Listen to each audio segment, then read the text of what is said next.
Hello guys, देखिए बिहार का नया नियम। समझिए कि सम्राट चौधरी वो तो मुख्यमंत्री बन ही गए हैं। सोचिए, मतलब वोट दिए नीतीश कुमार को, लेकिन मुख्यमंत्री बना कोई और। तो ये सब बिहार का विनाश है, जिसे कहते हैं विनाश। अब देखिए नीतीश कुमार के बेटे का, उनका तो तबीयत ठीक नहीं है और उन्हें बना दिया गया स्वास्थ्य मंत्री। जब स्वास्थ्य मंत्री बना दिया गया तो बेचारे का वो तबीयत उनका ठीक नहीं है, तो दूसरे राज्य में, बिहार में, जब उनका इलाज नहीं अच्छा से चल रहा है, जब वो अंदर से ठीक नहीं है, तो फिर वो दूसरे को क्या देखेंगे? आप बताइए हमें। ये सब सिर्फ बिहार का जितना बिहारवासी हैं सबको ये सब बुड़बक बनाया जा रहा है कि मतलब बिना वोट दिए सम्राट चौधरी मुख्यमंत्री बन गए और बिना कुछ सोचे समझे नीतीश जी का सपुत्र स्वास्थ्य मंत्री बन गए। ये सब तो बिहार से खेल रहे हैं। जो पीछे लालू यादव जी थे, वो खेल के गए बिहार से। बिहार उनके लिए खिलौना था, उसके लिए वो खेल के चले गए। फिर नीतीश कुमार का पारी आया, तो नीतीश कुमार जी कुछ दिन लाइन पे चलाए, उसके बाद फिर वो भी बिहार से खेलने लगे। वो भी फिर बिहार से खेल के चले गए। अब सम्राट चौधरी जी आए हैं।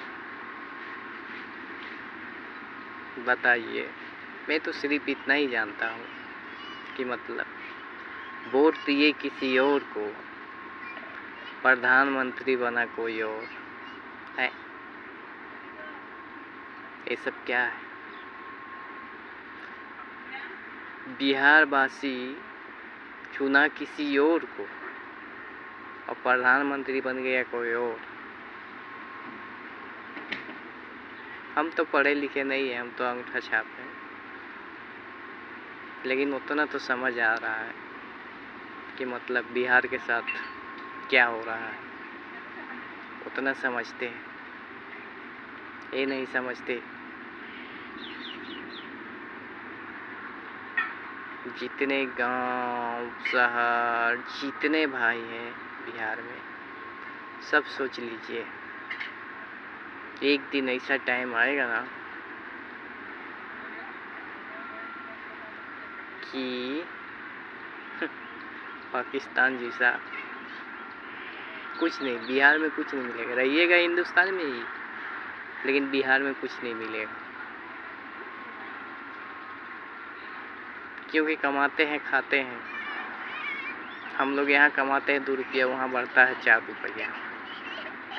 वही बात है।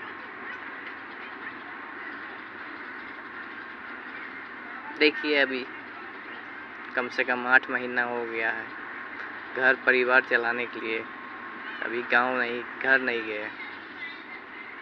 घर में अकेले कमाने वाले हैं, मतलब 4-5 खाने वाले हैं, तो 2 बच्चे पढ़ने वाले हैं, तो कर जाते हैं। तो मेरा मतलब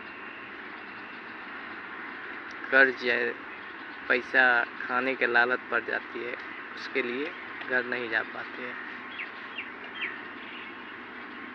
बस इतना ही छोटा सा बात है। बिहार से मत खेलो यार, और बिहार वासियों समझ लीजिए, आप जो खिला रहे हैं ना, ये सबसे भारी पड़ेगा। ये तो बात है, किसी को कुछ पता भी नहीं चलेगा कि बिहार में जैसे अभी क्या हो रहा है, क्या नहीं हो रहा है, कुछ पता नहीं चलेगा।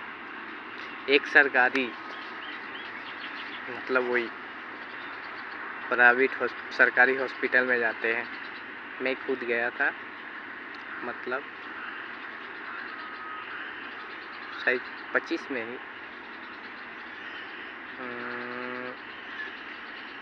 25 में कि 26 में इसी तरह गए थे सरकारी हॉस्पिटल में। तो वहाँ जो है सरकारी हॉस्पिटल में ठीक है, दवाई ववाई तो कुछ अपने पैसे से लाते हैं, वो तो ठीक है, लेकिन जब डिलीवरी हो जाता है तो पता चलता है कि लड़का है कि लड़की है। तो जब तक वहाँ का जो डॉक्टरनी साहिबा रहती हैं, उनको जब तक पैसा नहीं देते हैं तब तक वो किसी में नहीं सकते। कोई भी आदमी अपना, यदि मैं खुद का और खुद से हम अपने वाइफ को सरकारी हॉस्पिटल में ले जाएंगे तो उसका इलाज नहीं होगा। क्यों? क्योंकि जो गांव का आशा होती है, जब तक वो सरकारी हॉस्पिटल में जाएगी नहीं तब तक उसका इलाज नहीं होगा। एक कितनों आप दर्द से चिल्लाते रहेगी, चाहे कितनों कुछ होगा, तब तक इलाज नहीं होता है। तब तक एक सुई भी नहीं डालेगा बेचारी के कि दर्द थोड़ा रुके। क्या किया जाए? जब मेरा बाबू हो गया, जब वही सुई लगवाने जाते हैं छोटे बच्चे का, मतलब सुई लगवाने के, तो वहाँ पे 50 रुपया बंधा हुआ है। 50 रुपया दे तो सुई ले, नहीं तो नहीं दे, नहीं लगाएगी, बोलेगी नहीं। तो ये सब बिहार में फर्जीवाड़ा चल रहा है, क्या करें। पढ़े लिखे नहीं है, मजबूर है। जो पढ़ा लिखा है वो थोड़ा सा आवाज़ उठाएगा तो उसे टेबल के नीचे से मिल जाएगा, बस वो शांति हो जाता है। फिर उसको क्या मतलब है। जैसे गांव का मुखिया है, गांव में थोड़ा दबंगगिरी रहता है, वो मुखिया बन जाता है। फिर गांव वाले, मतलब जो मुखिया बोलेगा वही गांव वाले मानते हैं। बस इतना तो छोटा सा बात है। और यदि मुखिया का गांव वाले नहीं मानते हैं तो कोई सरकारी योजना आता है तो खास करके जो विरोध करता है मुखिया को, उसको नहीं मिलता है। फिर आया, थैंक यू दोस्त, बाय।